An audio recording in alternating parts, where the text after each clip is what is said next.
জুলাই স্মৃতি জাদুঘর যতদিন থাকবে ততদিন মানুষ ফ্যাসিস্ট শেখ হাসিনাকে ঘৃণা ভরে মনে রাখবে।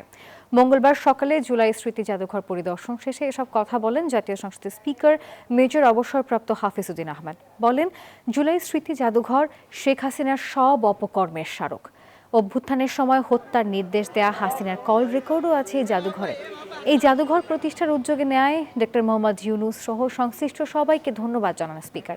এ সময় সংস্কৃতি মন্ত্রী নিতাই রায়চৌধুরী জানান, জুলাইয়ের শেষ দিকে অথবা অগস্টের 1 তারিখে সর্বসাধারণের জন্য খুলে দেওয়া হবে জুলাই স্মৃতি জাদুঘর।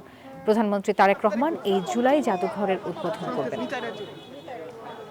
এই জাদুঘর প্রমাণ করবে যে বাংলাদেশের মানুষ কোনো স্বৈরাচারকে সহ্য করে না এবং বাংলাদেশের মানুষ গণতন্ত্রের জন্য হাসি মুখে জীবন দিতে পারে। এই জাদুঘর যতদিন থাকবে, এই মাফিয়া নেত্রী, এই মাফিয়া দলের হত্যাকাণ্ড সম্পর্কে মানুষ এখানে এসে তাদের প্রতি থুতু নিক্ষেপ করবে।